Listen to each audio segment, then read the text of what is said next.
Alrighty, so with CitizenCon around the corner, I thought it might be a good time to talk about the term scam citizen. Now I know what you're thinking, I'm probably on one side or the other, but I'll be honest, I'm on neither, and I'll explain.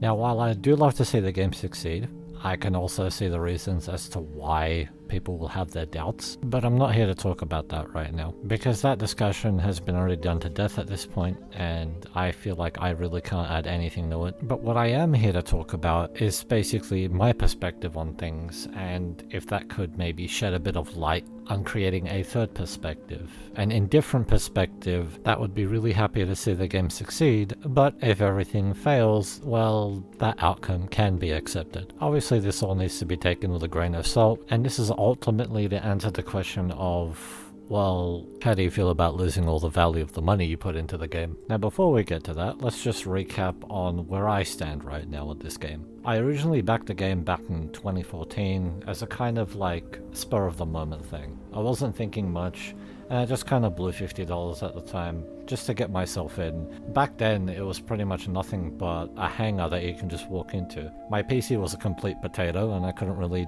enjoy anything about it, so I kind of just left it for like maybe about 5 or 6 years. And then later on I met someone that had interest in the game, and then they brought me back to it, and then I found out that, oh wow, you know, like everything's changed, everything's improved, like we actually have a star system to explore, and then there's somewhat of a gameplay loop there to have fun.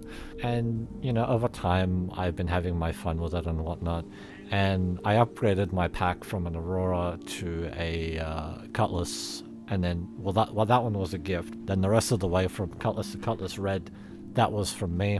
And then the same person again gifted me a Perseus. And I get it, okay? I am one lucky son of a gun. I perfectly understand that. Now, I obviously returned the favor for what this friend has done for me. So it basically came down to, we essentially gave each other stuff that the other person wasn't like able to put the money down for at the time.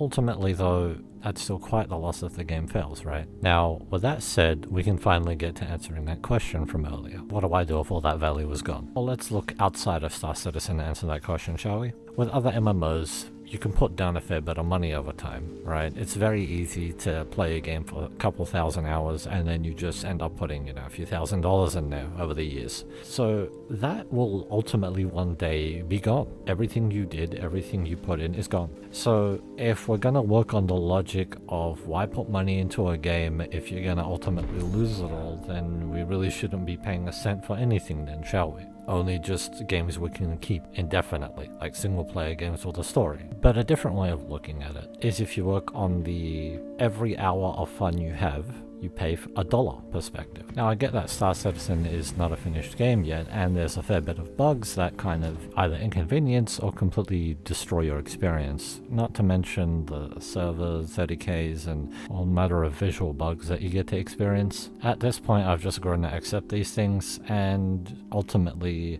I can still push forward regardless. I know for some other people they can't, and for those people maybe it's a good idea for you to sit back, right?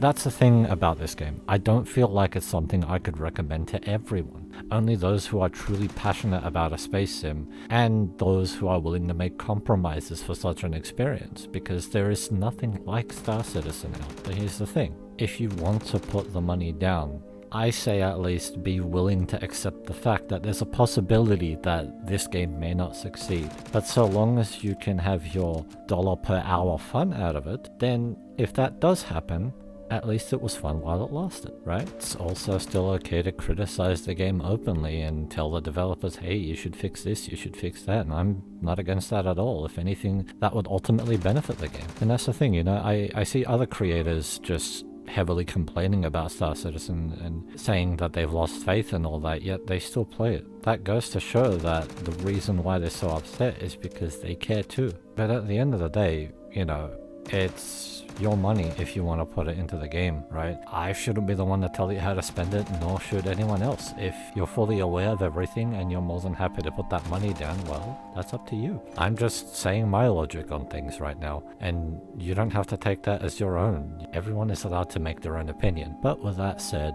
here's hoping the next CitizenCon is a good one, and that I hope I could at least bring in a different perspective with this video. But yeah, don't forget to like and subscribe if you enjoyed the video. That's all from me. Ciao for now.